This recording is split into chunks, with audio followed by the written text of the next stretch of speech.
Welcome to PAO Fans International. You got the Aussie contingent, you got Nick and Panatha Fan and myself. Welcome, boys. It's been a while since the international break.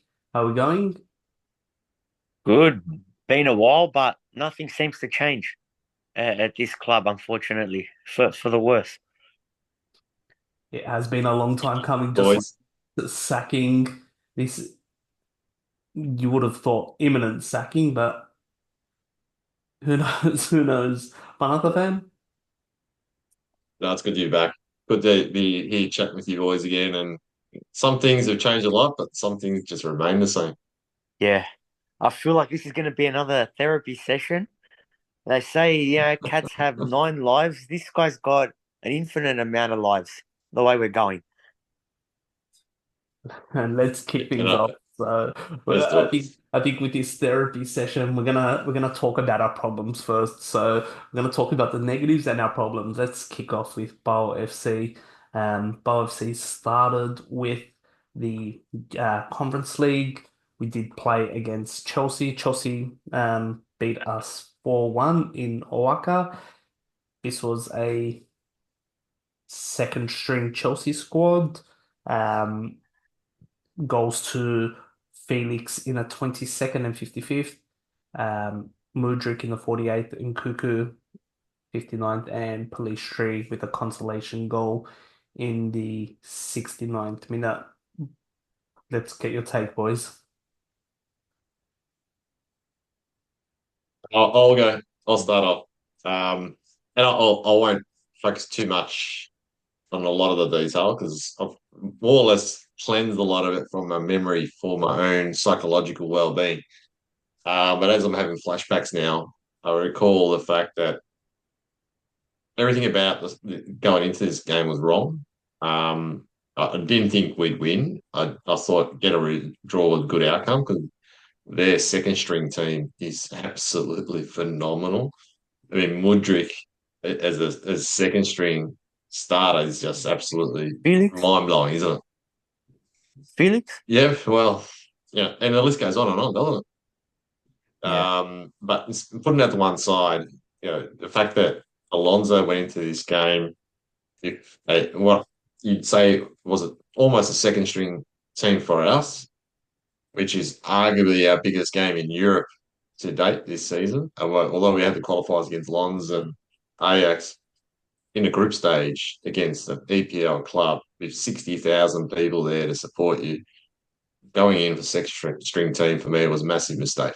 And I think that showed in terms of the way we played. I mean, we started off well for the first 20 minutes or so. Then Mm. after that, we then considered the goal and then absolutely nothing right up until we got that consolation goal. So I can easily break it down player by player, but fundamentally, though, it really disappoints me that we didn't get to enjoy any aspect of that game and really looked like they were just playing with us. They lifted a few gears and all of a sudden, bang, bang, bang, 4 goals, especially that 10-minute period. And the other thing I'll say, and I'll give you boys an opportunity to flesh it out further, but the other thing I'll say is that, what those 3 goals came in, what, the 10-minute period or thereabouts? What were we doing during that period of time? You can see that they just turned the Jets on and they started just about every attack was going in. And I can blame certain players and focus on that, but for now, I was just very, very disappointed in terms of our preparation, very disappointed in the result, very disappointed to let our fans down yet again. And then the comments afterwards from Alonso is really what turned me off in terms of saying that the championship, Greek championship, is our priority, as if to say, oh, don't worry about this result. No, mate, that's not in our DNA. We play for Europe. The fans love Europe. That's why they're getting 60,000 people there. Don't blame their priorities for that sort of loss.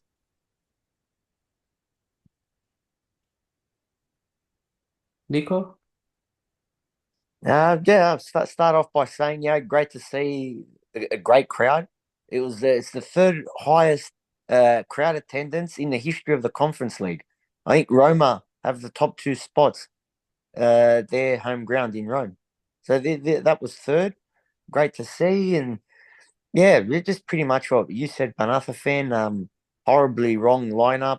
I was on my other podcast earlier and said the same thing. This is a club with a rich European DNA and history that's played in a European Cup final, couple of semi-finals, numerous quarterfinals.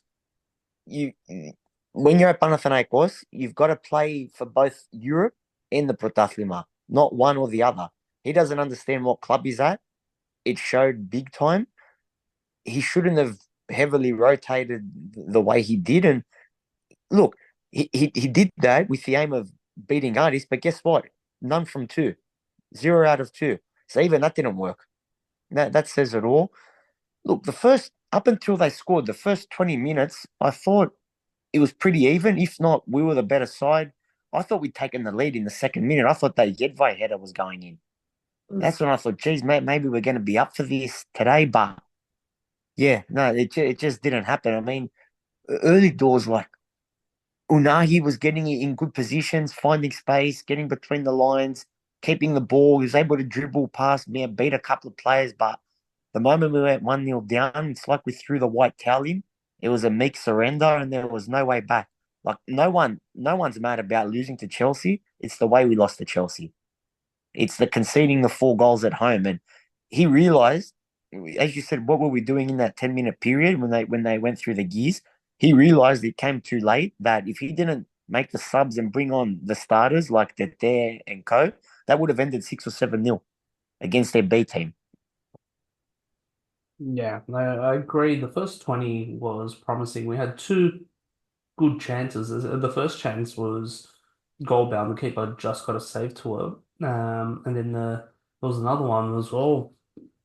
Probably should have taken the lead. Early goal may have changed the game, but irrespective, he put out a B team in 60,000 in Europe. That's a slap in the face for all those fans that are already having issues, not wanting to go to the game, protesting against the game, protesting against going. He puts that kind of a team out, and we just paid for it. There's four players there that just did not look apart. They just clearly deer in headlights. They're not just good enough at this level. They're not good enough at PAO. Scheckenfeld, Gortiras, he was exposed big time. He earned his contract extension, but this year has been horrific for him. Mancini wasn't at his best, and then Jeremy Jeff up front. The guy scored quite a few goals last season in minimal time as a starting striker. He's just a passenger. It's like we're playing with a man down when he's up. He's not. He's not an agile come to the ball striker. Someone's going to give you options. He's there just to get on the end of stuff, and he's just not showing that this season at all. He's having almost like a Spora type season. So it's just dreadful. Watching especially three out of those four players, definitely Mancini still can offer, but the other guys, I just don't think they should be playing. They should be playing against maybe the bottom half grade teams, and that's it. Um, the game itself was horrific. After when we first conceded, you can just see Chelsea just started toying with us. We just fell apart. Even we copped those 3 goals in the 10 minutes. There was a lot happening before that there. Chelsea had quite a few opportunities as well. So it's not just those 3 goals in that 10-minute period. Chelsea dominated since they took the lead. Um, as soon as he made those changes, Vainidis Tete combined for the goal for Pelistri. I thought Pelistri played very well. In a 4-1 loss, to say one player played extraordinary well, um, it's a big thing to say. But I felt Pelistri was quality, and every time he threatened with the ball, he had no one around him. He was just so isolated, and he was a major threat. I was happy for him to get that goal, but even in that goal, you could see Jeremy Jeff just air swung and completely missed it. Lucky Palicio was there to tuck that in. So yeah, glad for Pelistri. He played very well. He showed signs of what a good player he is. Um, yeah, Tete Vainidis, amazing threat, combined straight away for the goal. You can see Bakasetas' body language told me everything I needed to know about the game. Um, sorry. He From the free kick, there was like a ball that went, the ball sort of like behind, and he's just taking a wild shot. I think the game was well done by then. It was like, what, 3-4 nil at that point. So you can tell his body language was completely off. Like, you bring a player like that, not start him, bring a player that's kind of embarrassing. The Greek national captain, to bring him in those circumstances. Um, and then even after the game, you could just see his head, his body language. He was just angry. He just didn't look like he wanted to be on that pitch at that point. So it's quite telling with that. He also goes, Alonso. Yeah, he said a few, Malak, yes, but he goes, "You guys can't see my plan because you're choosing not to see it." What the hell? What plan? Enlighten us. Then he goes, "There's still 4 games left to turn it around in Europe." It's that exact shitty mentality that's gotten us in this position. 1 point from 2 games, the 2 points we threw away in Bosnia, and in the Protaslima, we're sitting in 8th place behind for your teams. It's that exact mentality, as in we got games coming that are winnable and we'll win them. We Volos this weekend in the league is no gimme. Neither is our next European game in Sweden. It shows that he's got either excuses come to him easily, or he accepts mediocre outcomes or I think it's performances. both. I think Yeah, it's and both. I think you're probably right. He's clearly blessed with the gift of the gab, and Alafuzos fell for it early doors, and I guess to an extent so did we. Although we all had our reservations to begin with, and yeah, he's got nothing. €1.5 million to do what? What do they do in training?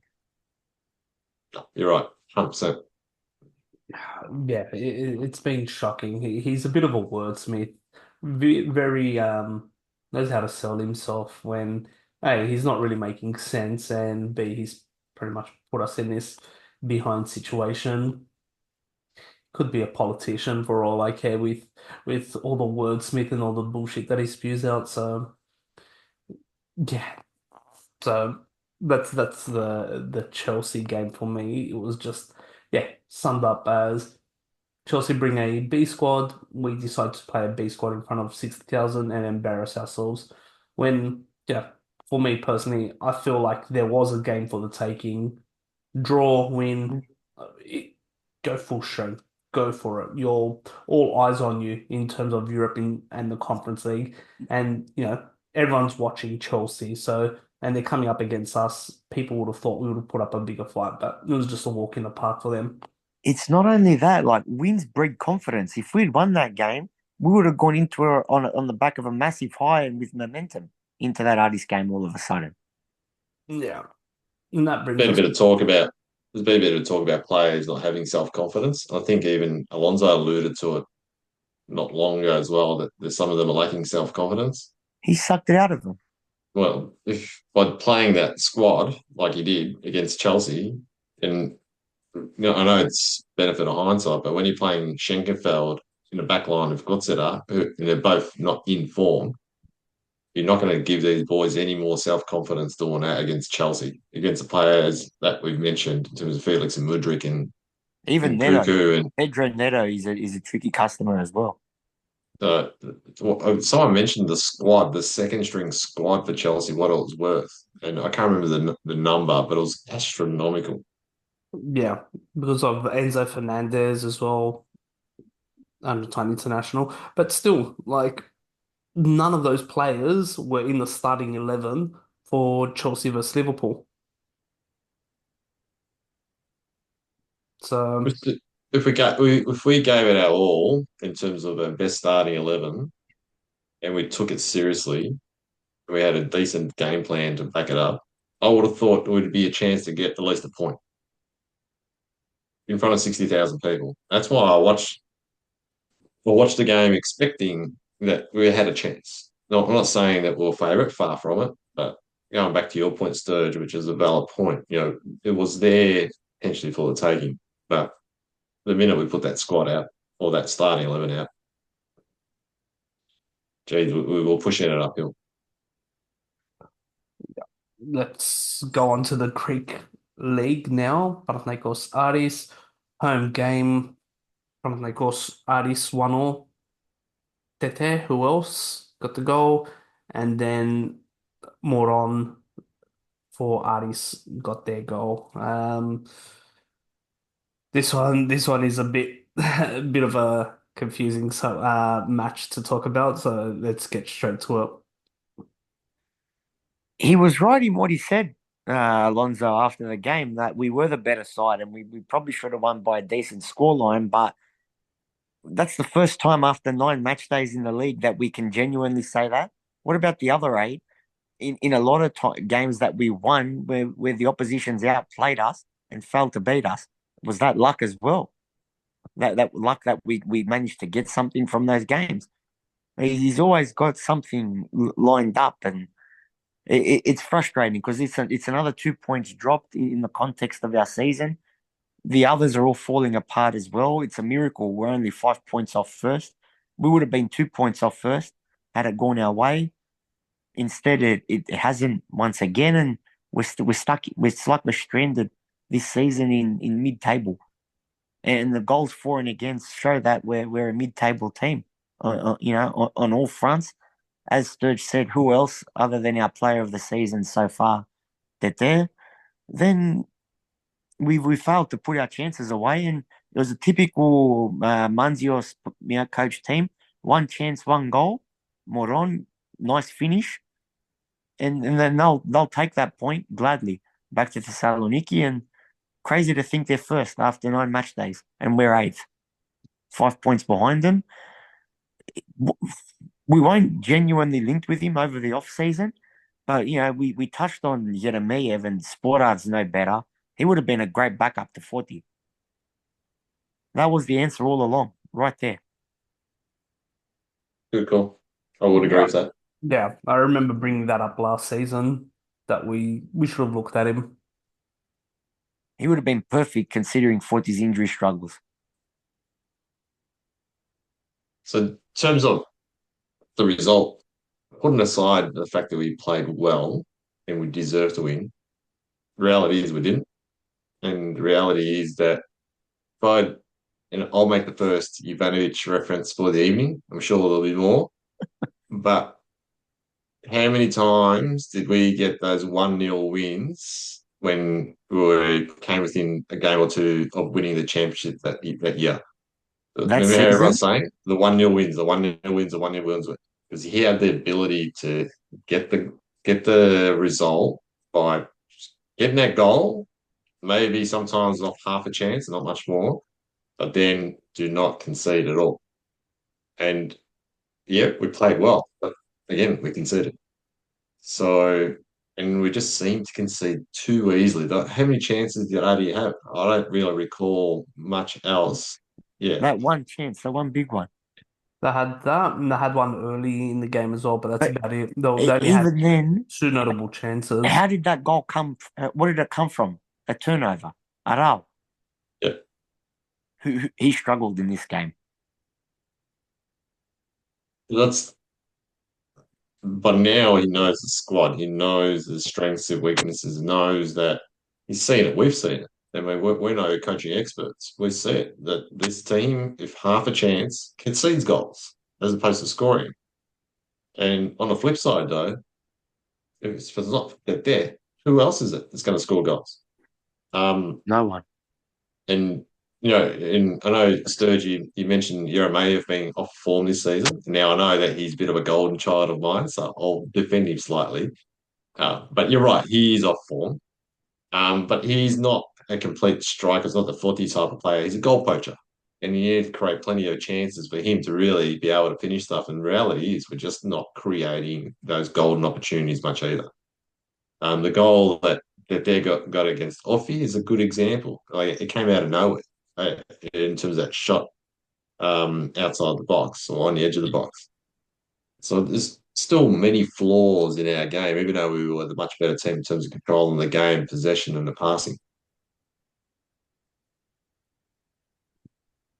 Yeah, this was a weird game. We had so many chances. This was probably our best performance, and we couldn't still get the win. It's not quite often we'd say this was our best performance, but it was a good showing, but results matter at the end of the day. We saw that with Yova, we saw that with Terium, that results matter. Performances have an impact, but this match should have been a win. Aris just had that one half chance outside the box. Was it like a half volley from Moron? Opportunistic. Wasn't a well-worked goal, anything. It was opportunistic and they managed to score it. We couldn't get that luck. Thought he had a very big chance.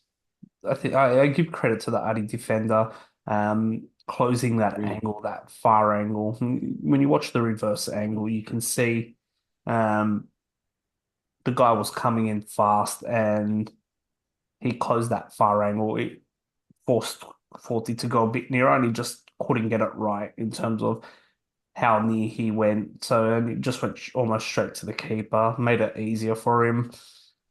It's 2 points dropped. And we saw in this match day, PAOK lost at home. Olympiacos lost. AEK lost. We drew with Aris.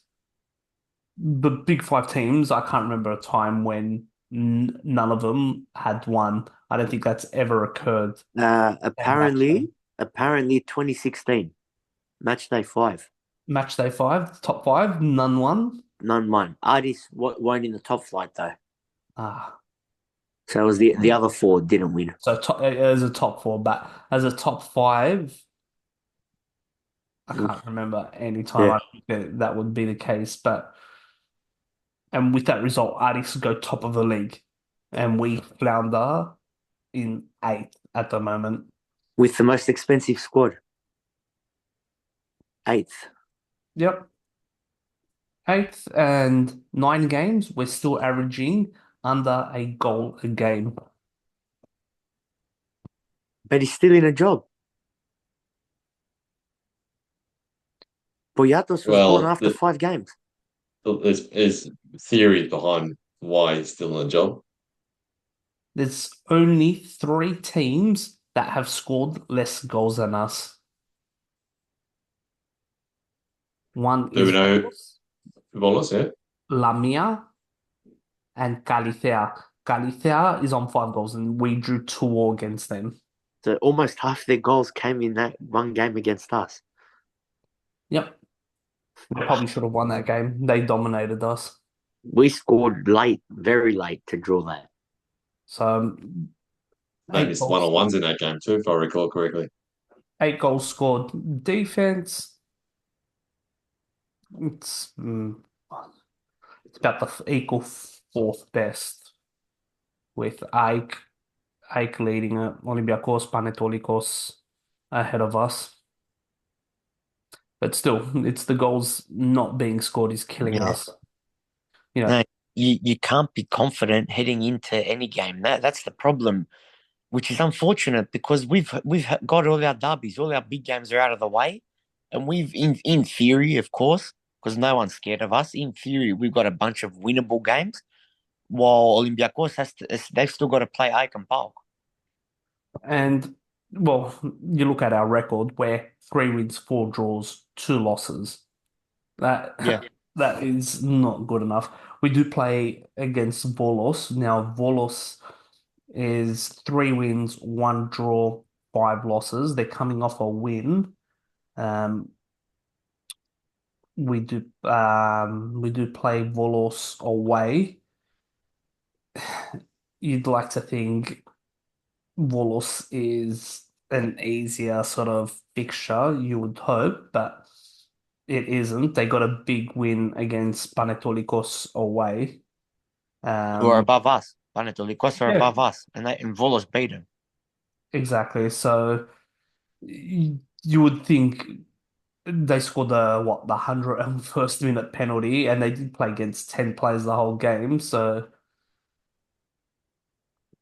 that's a little bit of some food for thought, but still, The um, thing is, what sort of mindset, how are we going to approach the game? I mean, we've got a full week preparation wise ahead of it, but tomorrow, I believe, the whole squad flies out to England on a private charter flight for Bulldog's funeral. yeah, and So that's the that's why our cup game is postponed. yeah, and that's credit to the EPO and the Greek League for postponing that game and for the squad to be there. So yeah, the Atromitos Panathinaikos Cup game has been postponed. The next game would be Volos Panathinaikos 5 p.m. local time in Greece, and that's gonna be if you're in Sydney, Melbourne, Australian Eastern Daylight Time, 2 a.m. Monday morning. So yeah, historically we either built them or we just completely struggle. It's never been a bit of a it's always one of the two. We either get like a big result or it's like a one goal in it. It's never just that being secure. It's either very comfortable, very thing. But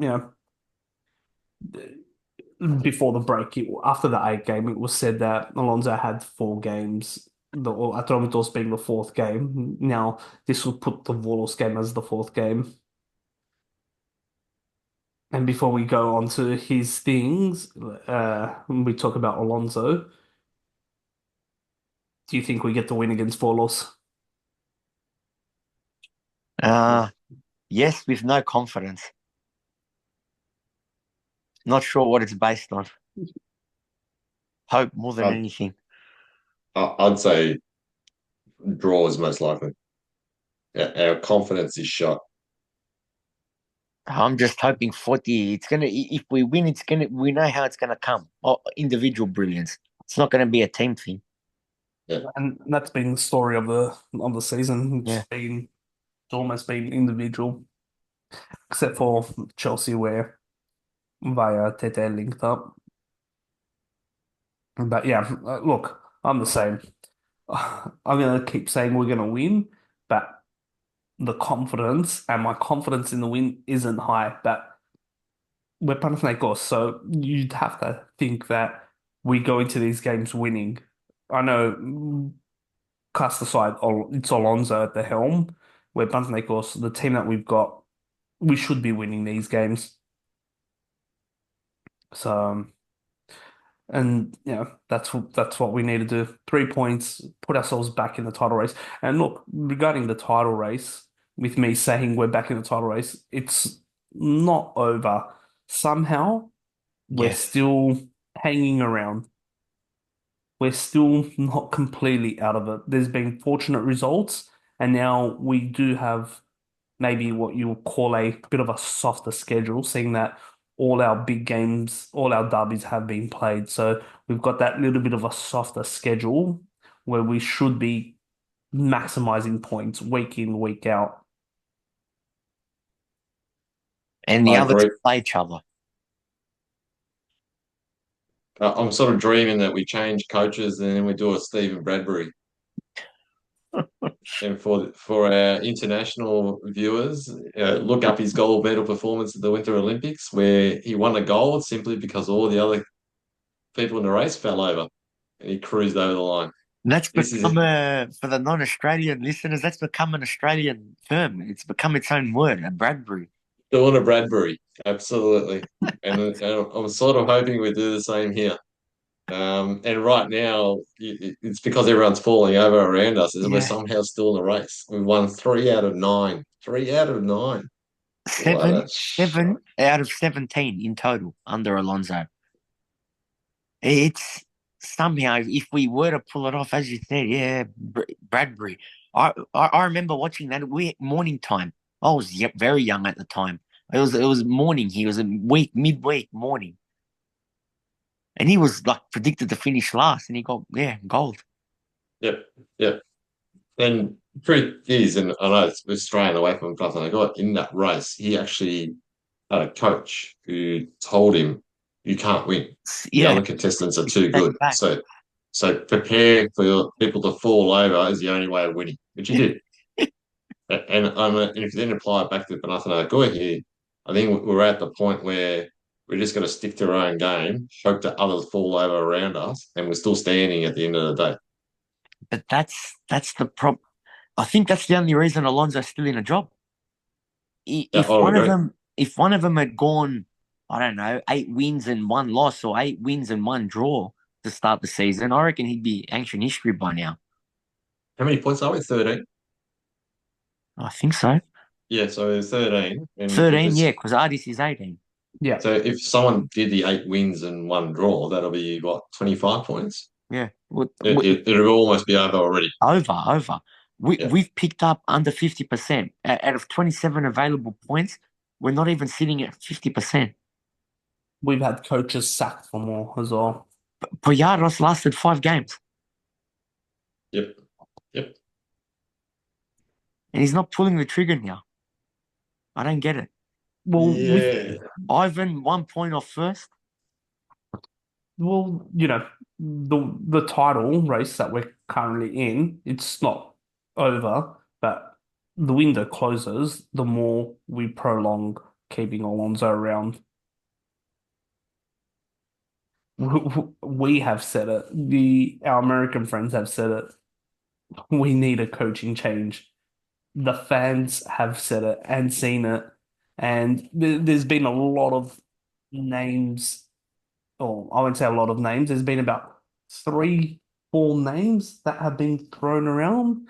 After the Artis game, there was a leak that Alonso is gone, only for the club to come out and said, no, no, no, nothing's changed. Alonso is our coach now. I believe the leak. I believe that there is a substitute in the line waiting, and the league said that the person has experience with the Greek league.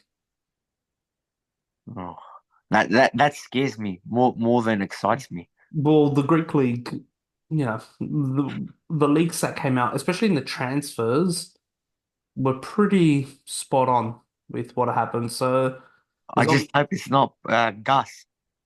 there's Oh yeah, someone, that's yeah, all. someone leaking, but yeah, the names mentioned is down the bottom there on my screen.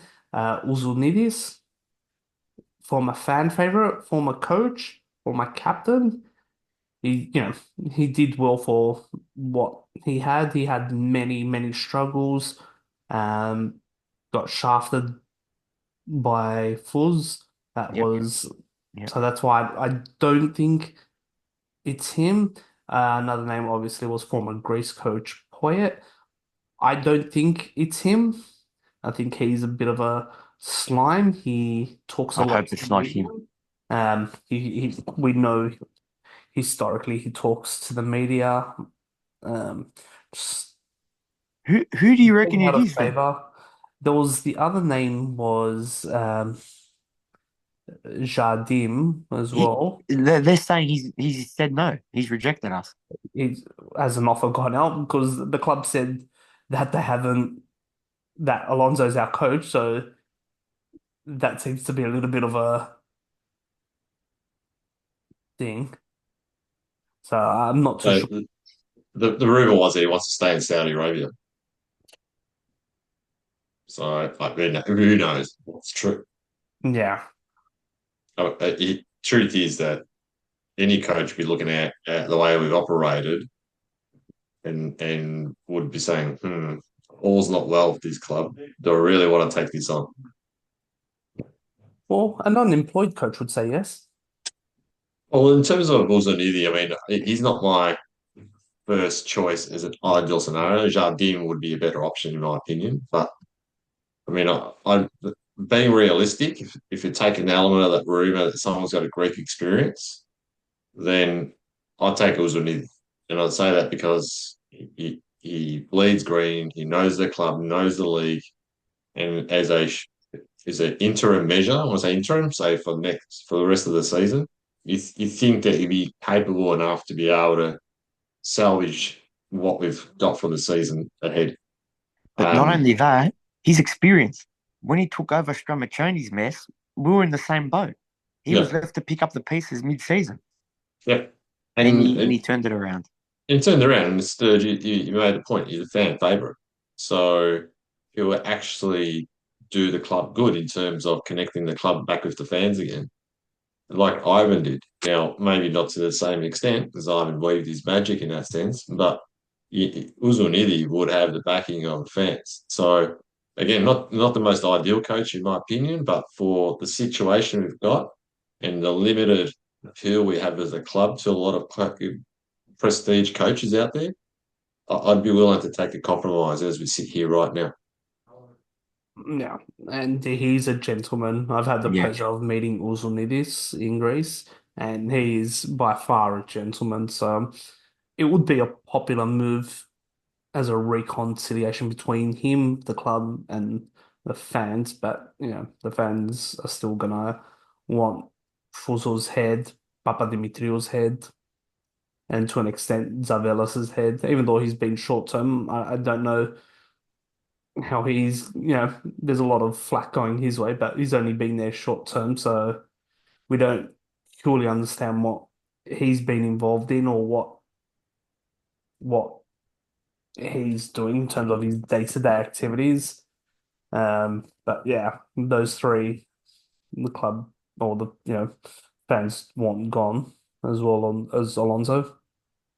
And going back to why Alonso's still there, I mean, I think someone said in one of our chats that that with the funeral coming up, it's probably just poor timing in terms of being able to make that change until such time that is done and dusted and we start to move on. That's when the move can make.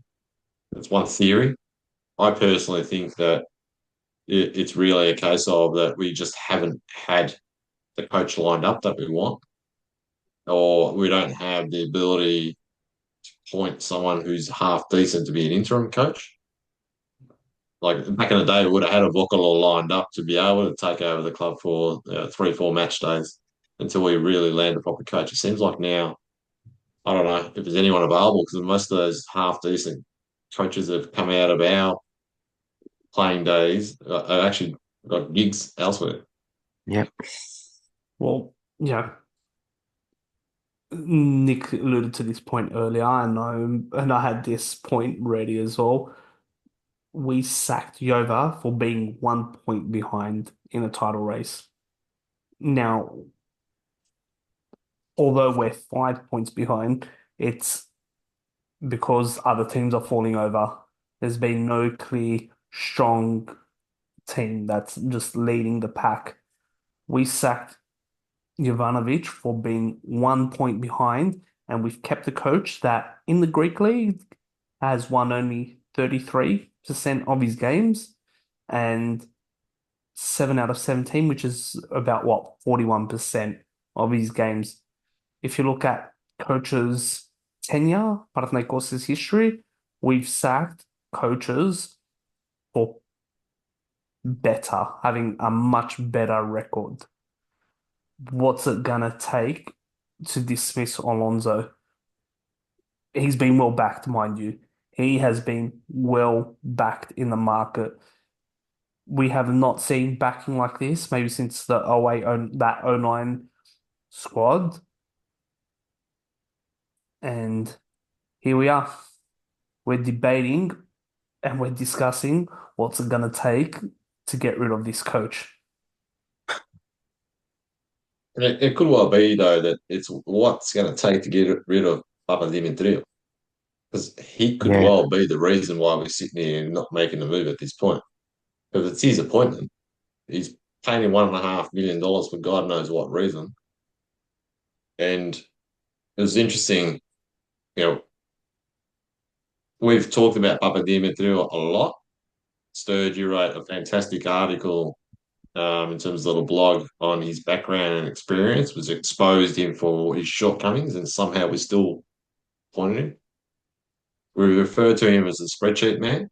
numerous times, and yet it comes out in terms of discussions on the net that he's one of his strengths is the blah blah blah in doing presentations on spreadsheets and PowerPoints.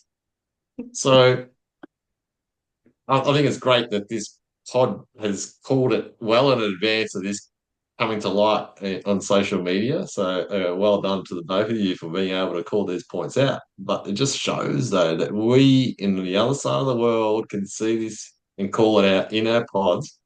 And now we're starting to see social media recognising it as a fault of Alafuzo. It's scary to think how naive and gullible he is, given how successful he is in the business world. Mm. It's crazy. It's like I don't know. I don't know how he's done it. He's somehow been blessed there. Just right place, right time. I don't know. Because you Ah, look at the FC, what he's done, the 12 years has been nothing short of a catastrophe. And then that decision that Sturge said to sack Jovanovic 1 point off first, that's even worse than pulling the plug in 2017. look, we know there's a shell company involved, Sortivo, who owns that one. Um, it's like he's holding the club back on purpose Yeah. with some of these decisions, even though we're back this season. This Like a squad, you can self, clearly see is a talented roster, and the fact that he hasn't brought a talented coach that can put something in place to make it work. Because you can see, Ada was, not having a good year. You can see this system, he's just lost himself in this system. Our strikers look lost. Forty is coming all the way deep to try and retrieve the boys, just chasing everything. And for me, I blame Alonso in getting 40 injured, chasing ball after ball, just useless running, just in the sake of this Vamos plan that he's got. Vamos, Vamos. But yeah, we need to do what, Manchester United just did. Manchester United finally pulled the plug on Ten Hag. Finally. Panathinaikos need to just grow a pair and see that this is not working. Alonso's not working. Bite the bullet, fire him. He's just not at this level. He's the Schenkenfeld of the coaching staff at the moment right now. He's just not at this level. So I don't know what it's going to take for him to be gone, but it needs to be done. Like it needs to be a handshake from Fuz to him, a handshake from Fuz to Papadimitriou, and just cut them both. Appoint someone who's a manager, not a coach. So they yeah. manage the squad as well. And you don't need a TD after that. Ivan in his first season, that's right. There was no TD. No, no. He was the man. And it worked fine. And then we bring him along, and then reality is a downhill slope started. You can argue, and I look interested to the timeline, but from when Papa the material started, is that's when the issues started coming out. That's when the grumblings about who we're signing and Ivan being picky and certain players signed that Ivan didn't want, and it all ended in the way we know how it's ended.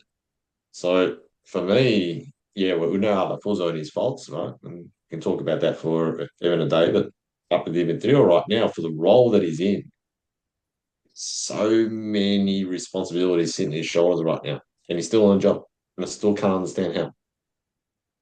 And he's costing us money in terms of all the players out of the group up. And he's costing us money in terms of what to pay out Terim and Jovanovic in terms of compensation. So as a businessman, bottom line, he's costing him money. Yeah.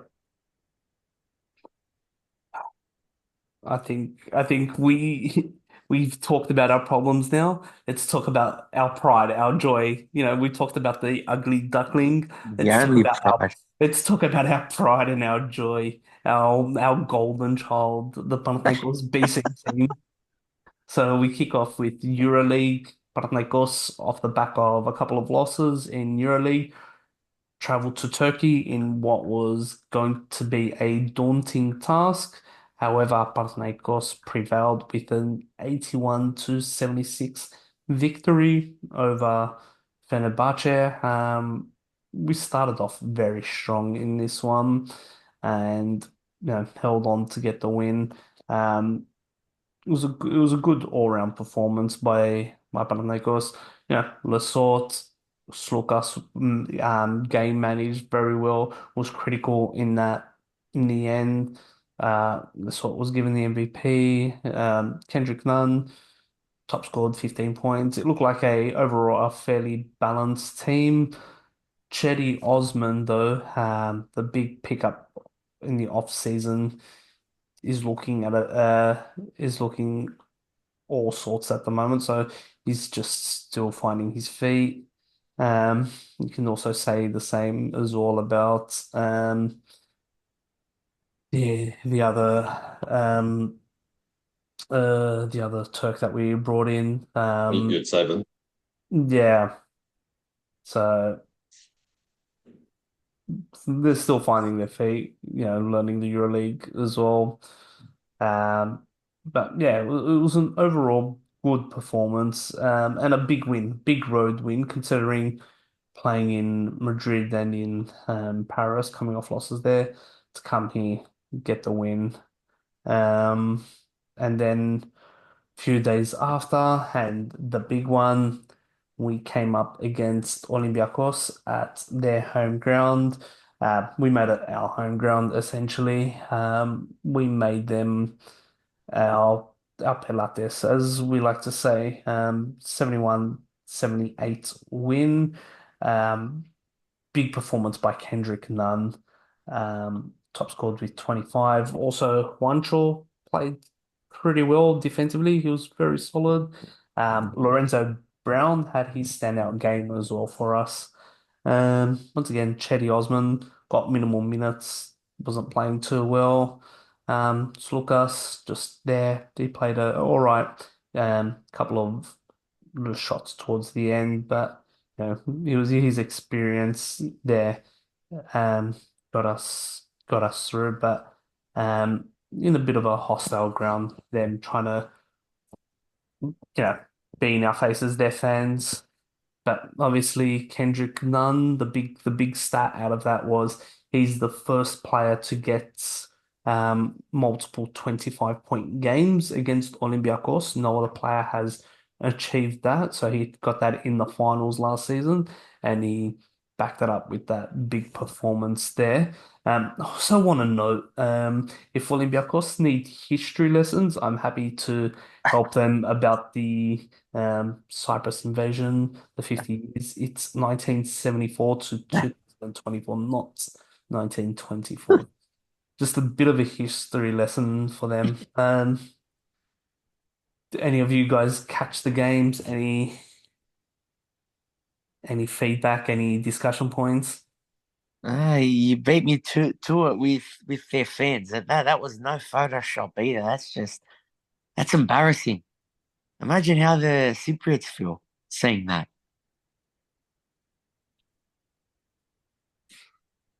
I mean, they're clearly trying to bait up the man and hoping that he gets upset and He was storms never going out, to or fight.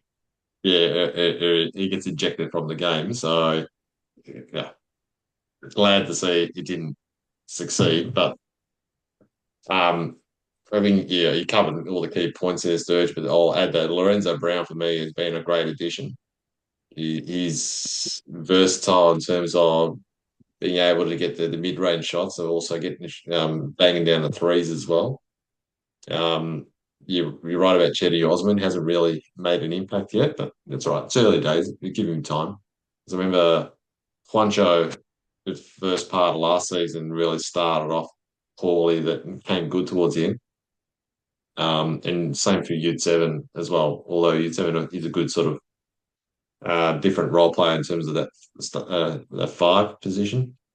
But ultimately, Kendrick Nunn, superstar. Sluka, clutch, absolute clutch player. So great win against Olympiacos. Fenerbahce was a great win on the road because they're actually, they touted for top five or six for the EuroLeague this season. So the win away is a great result, notwithstanding that we've dropped games like the one against Paris. But early days, I think we're going to iron out some of our faults. We're going to drop games here and there. Not too surprised at that. I think we've proven that we come good at the right time of the season. I can see that already happening here again. Yeah. Yeah, Fenerbahce invested very well, so to get that road win was very big by us. But yeah, I found the Olympiacos game very obviously what you expect. Physical, fans in your face. But yeah, you saw a lot of dirty plays, a lot of dirty plays, especially by Walcott. Very dirty player. He just goes to almost like hurt or injure the player. Vezinkov played very good for them. He was almost keeping them himself in the game, keeping them in the game himself. So he was a bit of a threat, but yeah, apart from that, yeah, it was the nun show essentially. They got to see it all live, the Olympiacos fans, front row tickets, all the everyone on courtside got to see, you know, the size of none, essentially. You got to love his swagger.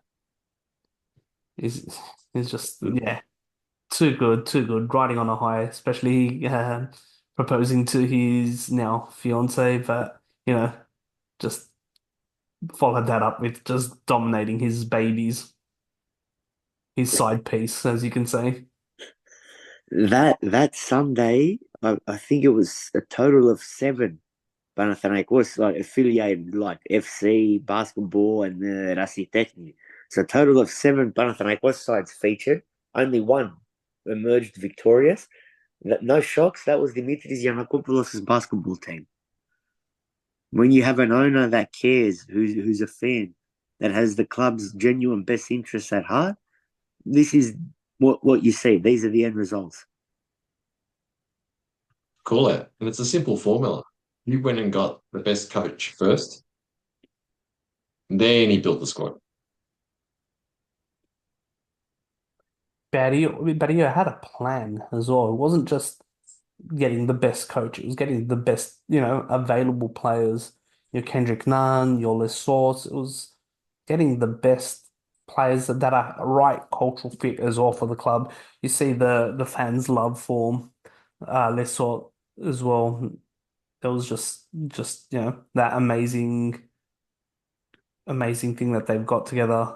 Vildoza, Coach, the coach was the one that gave the rubber stamp of approval for all these players. yeah, So, yeah, and I think the coach had direct say in some of these players' signings, like Jerry and Grant is a good example of that. That was his choice, and it turned out to be an absolute masterstroke in terms of what we paid to get him. yeah, I know basketball is different. You know, you don't have technical directors like we do in football, but still, the formula is pretty simple, isn't it? yeah, exactly. But it, it's pretty much the same formula though. You've got an owner that invests, that has a plan, and that invests wisely. He surrounded himself with basketball people and basketball minds, and they bring out the best in terms of the investment capabilities. They bring out the best talent that they can bring, and we saw the results. We saw the results. You get the best coach, you bring in the best players, you find gems as well. You saw obviously Jerry and Grant was a gem, absolute defensive machine. Um, you saw, even Lesor was on fire, bringing back some of the Greek boys as well that went overseas, masterminding, bringing Slukas over, a washed up Slukas, as they were saying. What are we paying him that much for, etc., etc. It's so he can school them. That's why. It's it's for that leadership. So that's why we bring him. But you put that in contrast to the FC where the owner doesn't have the club's best interest at heart. He's got a big disconnect with the fans. He's got a TD that, since his appointment, has overseen multiple coaches, that has seen rubbish quality players come in, good players as well come in, but failed to sell players, failed to offload players. So yeah, there's people in key positions that, before you build a team, that are failing in their jobs. So that's where the disconnect is between the club, the fans, the ownership, because you've got all these people that have a say in the club that don't have the club's best interest, making big mistakes. And we are where we are because of that.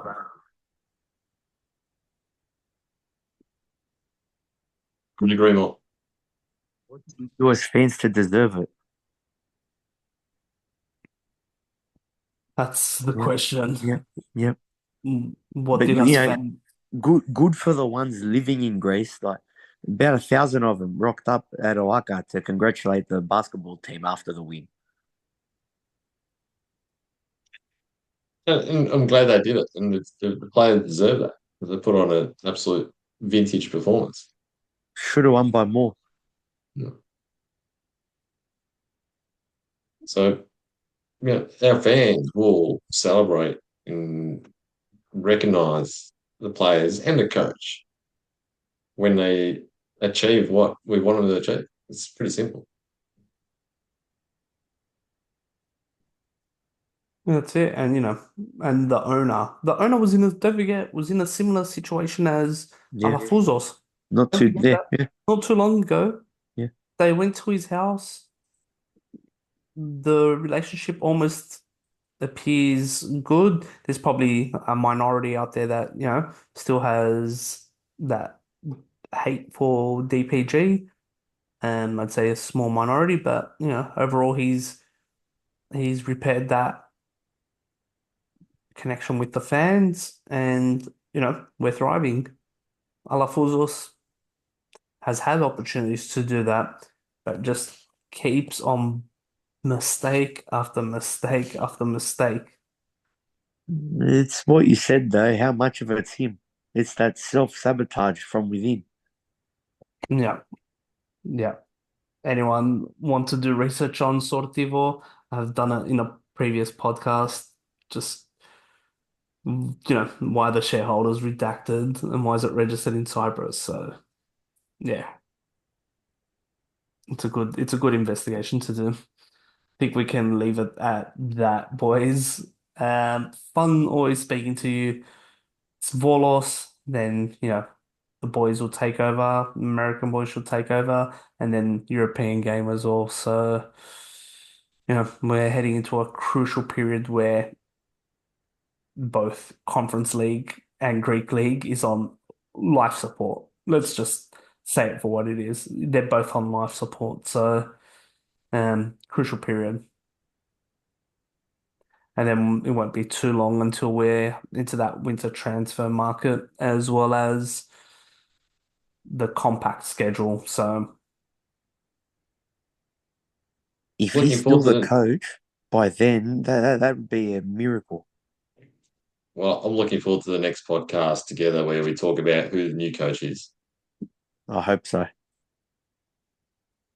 let's Fingers crossed. fingers crossed. Everyone, thank you for listening. Have a listen, have a share, give us feedback. We always appreciate feedback. Any questions, please do send us questions. Boys, also pleasure. Kalinichta.